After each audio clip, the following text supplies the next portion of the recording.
नमस्कार दोस्तों, हमारे YouTube channel Sanwal classes for Uttarakhand में आप सभी का हार्दिक स्वागत है। दोस्तों, आज हम उत्तराखंड से संबंधित एक महत्वपूर्ण विषय पर चर्चा करने वाले हैं जिसका नाम है उत्तराखंड के जिलों का गठन। तो यह काफ़ी महत्वपूर्ण विषय है और इससे संबंधित जो प्रश्न हैं तो वह हमारे जो पुराने एग्जाम हैं तो इसमें पूछे जा चुके हैं और आगे भी पूछे जाने की संभावना है। तो उत्तराखंड के वर्तमान में कुल 13 जिले हैं और इनका गठन कब कब हुआ और इनसे संबंधित जो प्रमुख घटनाक्रम है जिलों के गठन से संबंधित, तो उन सभी के बारे में आज इस वीडियो में हम जानेंगे। तो आइए प्रारंभ करते हैं। तो सबसे पहले थोड़ा सा इतिहास पर नज़र डालें। तो ब्रिटिशों द्वारा गढ़वाल पर कब्जा किया गया। तो यहाँ पर गोरखाओं का शासन था 1814 से पहले। तो यहाँ पर 1814 में जो अंग्रेज रहते हैं वह उत्तराखंड पर आक्रमण करते हैं और 1814 में गोरखाओं से स्वतंत्र करते हैं गढ़वाल को। तो 1814 में यहाँ पर अंग्रेज़ों का कब्जा हो जाता है गढ़वाल पर और फिर ब्रिटिशों द्वारा कुमाऊं पर कब्जा किया जाता है 1815 में। तो 1814 में गढ़वाल स्वतंत्र हो जाता है और उसके बाद 1815 में कुमाऊं।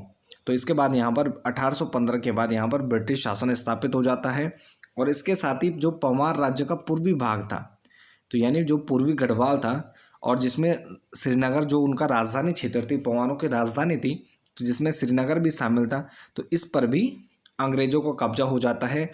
और जो टिहरी रियासत है तो यह इसकी स्थापना की जाती है भागीरथी और भिलंगना के संगम पर। तो जहाँ पर जो वर्तमान में टिहरी बांध भी स्थित है, तो यहाँ पर टिहरी रियासत की स्थापना की जाती है। और ये जो पूर्वी गढ़वाल था या पूर्वी भाग था तो इसको अंग्रेज हड़प लेते हैं, जिसमें राजधानी भी आती है। इसके बाद जो नागपुर परगना रहता है यानी रुद्रप्रयाग में जो भिलंगना घाटी है, तो इसमें जो नागपुर परगना है तो इसको टिहरी रियासत और ब्रिटिश गढ़वाल की विभाजन रेखा बनाया जाता है।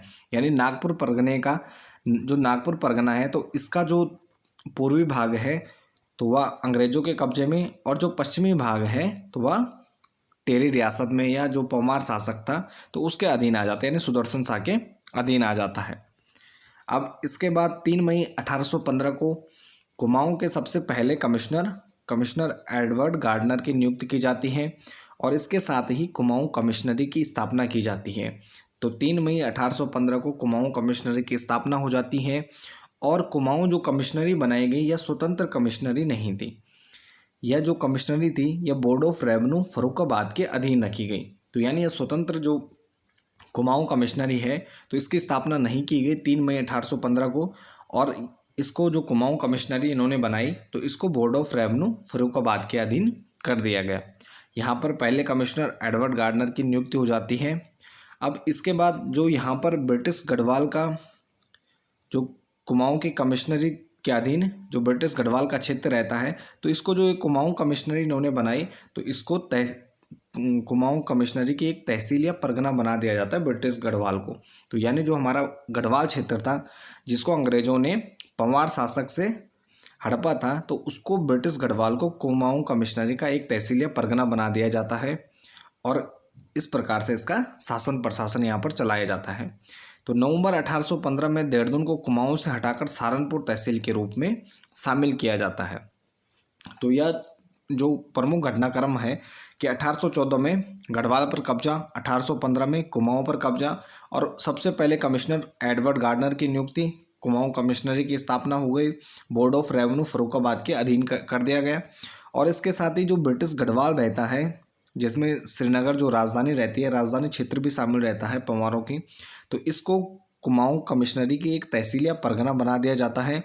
और जो ये देहरादून का क्षेत्र था तो नवंबर 1815 में देहरादून को कुमाऊं से हटाकर सहारनपुर तहसील के रूप में सहारनपुर जिले में एक तहसील के रूप में गठित किया जाता है। तो देहरादून को शामिल कर दिया इन्होंने सहारनपुर में और बाकी जो ब्रिटिश गढ़वाल है तो इसको कुमाऊं कमिश्नरी का एक तहसील या परगना बना दिया गया।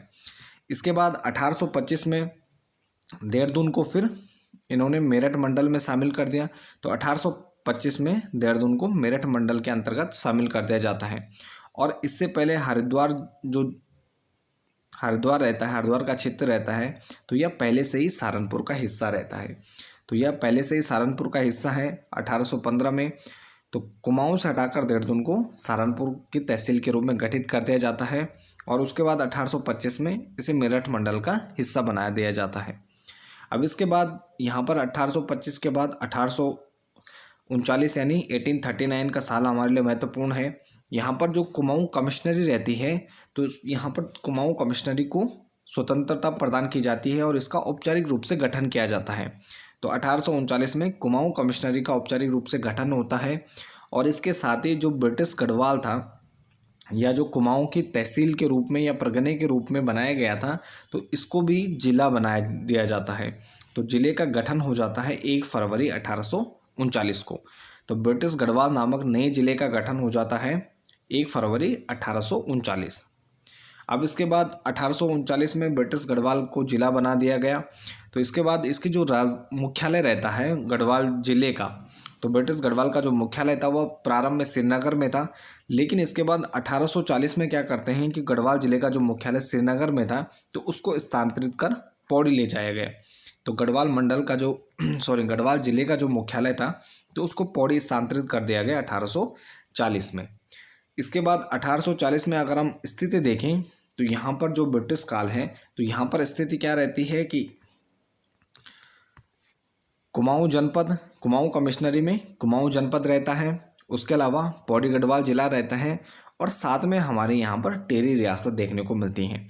तो कुमाऊँ कमिश्नरी रहती है 1840 में, स्वतंत्र रूप से कमिश्नरी का गठन हो जाता है 39 में। तो यहाँ पर कुमाऊँ कमिश्नरी में 2 जनपद रहते हैं, कुमाऊँ जनपद और पौड़ी गढ़वाल, और साथ में हमारी टेरी रियासत में साथ साथ चलेगी। अब इसके बाद 1842 में तराई जिले का गठन कर दिया जाता है। तो यह काफ़ी महत्वपूर्ण भूभाग था। 1842 में तराई जिले का गठन किया जाता है, जो जिसमें हमारा वर्तमान में उधम सिंह नगर और नैनीताल का दक्षिणी भाग आता है। तो 1842 में तराई जिले का गठन कर दिया गया। इसके बाद यहाँ पर जो लूसिंगटन रहते हैं, कुमाऊँ के कमिश्नर रहते हैं 1838 से 48। तो कुमाऊँ कमिश्नर के द्वारा लगातार यह मांग की जाती है ब्रिटिश सरकार से कि जो तराई का प्रशासन है, तो इसमें जो तराई का प्रशासन है तो उसे चलाने में काफ़ी परेशानी होती है। तो यहाँ पर हम देखते हैं कि एक कुमाऊँ जनपद हो गया, पौड़ी गढ़वाल हो गया यानी ब्रिटिश गढ़वाल हो गया, और साथ में 1842 में इन्होंने तराई जिले का भी गठन कर दिया। तो यहाँ पर जो कुमाऊँ का कमिश्नर था वह एक हिसाब से 3-3 जनपद का जो देख रेख थी वह उसके जिम्मे थी। तो यह इसमें जो शासन प्रशासन है तो इसको चलाना थोड़ा टफ हो रहा था। तो लगातार यहाँ पर मांग की जाती है लूसिंगटन के द्वारा।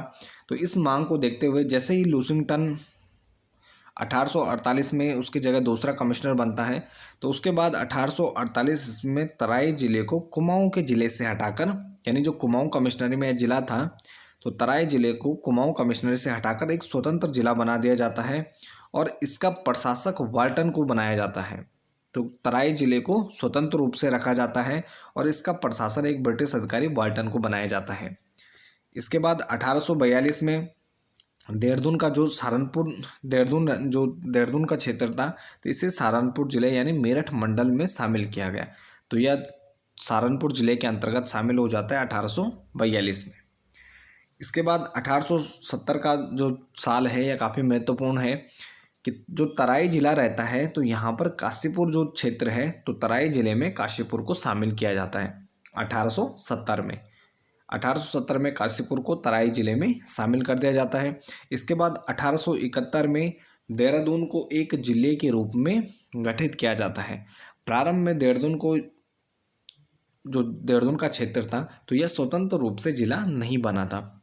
तो 1817 में इसका गठन किया गया था, परंतु यह स्वतंत्र रूप से जिला जो गठित होता है तो 1871 ईस्वी में। इसके बाद 1872 में तराई का पुनः कुमाऊँ कमिश्नरी में शामिल किया जाता है। तो तराई को पुनः कुमाऊँ कमिश्नरी में वापस शामिल कर दिया जाता है 1872 में। इसके बाद 1891 का जो साल है, तो यहाँ 1891 में कुमाऊँ कमिश्नरी में 2 जिलों का गठन कर दिया जाता है, यानी जो कुमाऊँ जनपद था इसका विभाजन कर दिया जाता है और कुमाऊँ कमिश्नरी में 2 नए जिलों का गठन किया जाता है, जिसमें नैनीताल और अल्मोड़ा बनाए जाते हैं। तो कुमाऊँ जनपद का 2 जिलों में गठन हो जाता है, नैनीताल और अल्मोड़ा। इसके साथ ही अगर हम यहाँ पर 1891 में स्थिति देखें, तो वर्तमान में जो तत्कालीन समय है 1891, तो यहाँ पर जो कुमाऊँ कमिश्नरी है इसकी स्थिति देखें तो यहाँ पर नैनीताल, अल्मोड़ा और पौड़ी गढ़वाल या ब्रिटिश गढ़वाल नामक 3 जिले रहते हैं और साथ में यहाँ पर टेरी रियासत चल रही है। इसके बाद 1892 में कुमाऊं कमिश्नरी को पुनर्गठित किया जाता है। तो ये काफ़ी महत्वपूर्ण तथ्य है कि कुमाऊं कमिश्नरी का पुनर्गठन कब किया गया, तो 1892 में कुमाऊं कमिश्नरी का पुनर्गठन किया जाता है। और यहाँ पर जो तराई जिले को पुनः शामिल किया था 1872 में, तो इसको पुनः कुमाऊं कमिश्नरी से हटा दिया जाता है। तो जिले से बाहर यानी कमिश्नरी से बाहर कर दिया पुनः तराई जिले को। इसके बाद 1 अगस्त 1949, तो 1 अगस्त 1949 को टिहरी, जो हमारा टिहरी गढ़वाल है, टिहरी रियासत थी, तो इसका एक जनपद के रूप में इसको गठित किया जाता है और यह यूपी का एक जिला बन जाता है, यानी उत्तर प्रदेश का एक जिला बन जाता है और भारत का अभिन्न अंग बन जाता है। तो अंतिम शासक मानवेंद्र शाह द्वारा विलय पत्र पर हस्ताक्षर किए जाते हैं और 1 अगस्त 1949 को टिहरी गढ़वाल भारत का अभिन्न अंग बनता है और उत्तर प्रदेश का एक जिला बन जाता है। इसके बाद है 24 फरवरी 1960। तो 24 फरवरी 1960 यह साल भी हमारे लिए काफ़ी महत्वपूर्ण है। इस साल पौड़ी से चमोली, टिहरी से उत्तरकाशी और अल्मोड़ा से पिथौरागढ़ 3 जिले बनाए जाते हैं। ये तीनों सीमांत जिले हैं। 1960 में हम देखते हैं कि 1962 में यहाँ पर चीन से हमें आक्रमण देखने को मिलता है, चाइना से आक्रमण होता है। तो यहाँ से जो लगातार खतरा मंडराता रहता है चीन से आक्रमण का, तो यहाँ पर 3 सीमांत जिलों का गठन किया जाता है। काफ़ी संवेदनशील क्षेत्र थे, तो इसलिए इनका प्रशासन अच्छे से चलाने के लिए 3 सीमांत जिलों का गठन किया जाता है। पौड़ी से चमोली, टिहरी से उत्तरकाशी और अल्मोड़ा से पिथौरागढ़ जिले बनाए जाते हैं। इसके बाद यहाँ से जो आपको ध्यान रखना है या काफ़ी महत्वपूर्ण है कि जिले से संबंधित जो सरकारी गजट का प्रकाशन किया गया था, जिसमें इन तीनों जिलों के गठन की जो अधिसूचना रहती है जारी की जाती है, तो इसी सरकारी गजट में सर्वप्रथम उत्तराखंड शब्द का प्रयोग देखने को मिलता है। कि उत्तराखंड शब्द का जो सरकारी के तौर पर जो प्रयोग मिलता है, तो यह सर्वप्रथम हमें 1960 के गजट में मिलता है, जिसमें पौड़ी से चमोली, टिहरी से उत्तरकाशी और अल्मोड़ा से पिथौरागढ़ जिलों को बनाए गए। तो उत्तराखंड शब्द का सर्वप्रथम प्रयोग 1960 में सरकारी गजट में मिलता है। इसके बाद दिसंबर 1968, तो यहाँ पर दिसंबर 1968 में जो कुमाऊं कमिश्नरी रहती है, इसका विभाजन कर दिया जाता है। तो इससे पहले अभी तक जितने भी ज़िले बनाए गए, तो सभी क्या हैं, कुमाऊं कमिश्नरी में शामिल होते हैं, चाहे पौड़ी हो, टिहरी हो, अल्मोड़ा हो, पिथौरागढ़ हो, तो ये सभी, या उत्तरकाशी हो, तो ये सभी कुमाऊं कमिश्नरी के भाग रहते हैं। तो दिसंबर 1968 में कुमाऊं कमिश्नरी का विभाजन किया जाता है और गढ़वाल मंडल बनाने की घोषणा की जाती है और जिसका मुख्यालय पौड़ी घोषित किया जाता है। तो और कुमाऊं मंडल के मुख्यालय की बात करें तो 1854 में इसका जो मुख्यालय है वह नैनीताल में स्थापित किया जाता है। तो यहाँ पर नई कमिश्नरी बनाने का घोषणा की गई दिसंबर 1968 में, जिसे गढ़वाल कमिश्नरी कहा गया और जिसका मुख्यालय पौड़ी में स्थापित किया गया। इसके बाद 1 जनवरी 1969 गढ़वाल मंडल, तो आधिकारिक रूप से गढ़वाल मंडल बना 1 जनवरी 1969 को। और गढ़वाल मंडल को बनाते समय जो तत्कालीन गवर्नर रहते हैं, तो उनका नाम था बी गोपाल रेड्डी। तो बी गोपाल रेड्डी तत्कालीन कमिश्नर रहते हैं और इनको गढ़वाल मंडल का संस्थापक भी कहा जाता है। तो यह भी काफ़ी महत्वपूर्ण तथ्य है कि गढ़वाल मंडल का संस्थापक किसे कहा जाता है, तो तत्कालीन गवर्नर रहते हैं बी गोपाल रेड्डी, तो इनको गढ़वाल मंडल का संस्थापक कहा जाता है। और इसके बाद 1972 में अल्मोड़ा की जो चंपावत तहसील रहती है, चंपावत तहसील पहले अल्मोड़ा के अंतर्गत रहती है, तो इसको पिथौरागढ़ का हिस्सा बना दिया जाता है। तो अल्मोड़ा के जो चंपावत तहसील थी, तो इसको पिथौरागढ़ का एक भाग बना दिया जाता है या पिथौरागढ़ की एक तहसील बना दिया जाता है। इसके बाद 4 जून 1975, तो 4 जून 1975 को जो देहरादून था, तो इसको गढ़वाल मंडल में शामिल कर दिया जाता है। इससे पहले यह सहारनपुर जिले का हिस्सा था और मेरठ मंडल के अंतर्गत आता था। तो 4 जून 1975 को इसे देहरादून को गढ़वाल मंडल में शामिल किया जाता है। इसके बाद 1984 में हरिद्वार को तहसील के रूप में गठित किया जाता है। तो 1984 में सर्वप्रथम हरिद्वार को तहसील के रूप में गठित किया गया और इसे सहारनपुर जिले में यह शामिल किया गया। इसके बाद 1986 में हरिद्वार में कुंभ होता है, जिसमें 46 लोगों की मृत्यु हो जाती है और राज्य सरकार को तब लगता है कि यहाँ का जो शासन प्रशासन है, तो इसे तहसील के रूप में चलाना थोड़ा मुश्किल है, क्योंकि यह जो हरिद्वार नगर है यह ऐतिहासिक रूप से भी महत्वपूर्ण है और धार्मिक रूप से भी काफ़ी महत्वपूर्ण है। तो इस नगर को चलाने के लिए इसको तहसील से उच्चीकृत करना पड़ेगा और जिला बनाना पड़ेगा। तो इसी क्रम में 28 दिसंबर 1988 को हरिद्वार जिले की स्थापना की जाती है। तो हरिद्वार जिले की स्थापना हो गई 28 दिसंबर 1988 को। और इसके बाद 30 सितंबर 1995 को जो तराई जिला रहता है, तो इसकी जगह उधम सिंह नगर की स्थापना की जाती है। तो इसमें नैनीताल का दक्षिणी भाग आ जाता है और जो उधम सिंह नगर है, रुद्रपुर, काशीपुर, तो ये सभी उधम सिंह नगर में शामिल होते हैं तराई के क्षेत्र में। और 30 सितंबर 1995 को उधम सिंह नगर नामक नए जिले की स्थापना की जाती है। इसके बाद 15 सितंबर 1997 को, तो 15 सितंबर 1997 को दो नए ज़िले बनाए जाते हैं, जिसमें पिथौरागढ़ की जो चंपावत तहसील थी और उधम सिंह नगर का कुछ भाग शामिल कर नए ज़िले चंपावत की स्थापना की जाती है। और इसके साथ ही अल्मोड़ा से अलग कर बागेश्वर जिले का गठन किया जाता है। तो अल्मोड़ा से अलग कर बागेश्वर और पिथौरागढ़ का कुछ भाग, इसके अलावा उधम सिंह नगर का कुछ भाग लेकर चंपावत जिले की स्थापना की जाती है। दो नए जिले बनाए गए 15 सितंबर 1997 को, चंपावत और बागेश्वर। इसके बाद 16 सितंबर 1997, तो 16 सितंबर 1997 को रुद्रप्रयाग नामक नए जिले का गठन किया जाता है 16 सितंबर 1997 को। और यह चमोली, पौड़ी और टिहरी के जिलों से भाग लेकर इस नए जिले की स्थापना की जाती है। तो रुद्रप्रयाग जिले का गठन किया जाता है 16 सितंबर 1997 को। यह काफ़ी महत्वपूर्ण है, रुद्रप्रयाग का गठन 16 सितंबर 1997। और बाकी जो पुस्तकों में इसका जो वर्णन है वह 17 सितंबर मिलता है, लेकिन जब हम इसकी जो ऑफिशियल साइट है रुद्रप्रयाग की, तो इसमें देखते हैं तो इसमें 16 सितंबर लिखा है। तो 16 सितंबर को हम मान के चलते हैं कि 16 सितंबर 1997 को रुद्रप्रयाग का गठन किया जाता है या रुद्रप्रयाग नामक नए जिले की स्थापना की जाती है। इसके बाद 1997 में अगर हम यहाँ की स्थिति देखें, जो उत्तराखंड रहता है, तो इसमें दो मंडल शामिल होते हैं, गढ़वाल और कुमाऊं। दो मंडल बनाए गए हैं, जिसमें पौड़ी गढ़वाल मंडल की बात करें तो पौड़ी गढ़वाल, टिहरी, उत्तरकाशी, देहरादून, चमोली और रुद्रप्रयाग जिले इसमें शामिल रहते हैं। कुमाऊं मंडल की बात करें तो यहाँ पर अल्मोड़ा, नैनीताल, पिथौरागढ़, चंपावत और बागेश्वर जिले कुमाऊं मंडल में शामिल रहते हैं। 1997 में सहारनपुर मंडल का गठन किया जाता है, जो सहारनपुर जिला था तो इसे मंडल बनाया जाता है।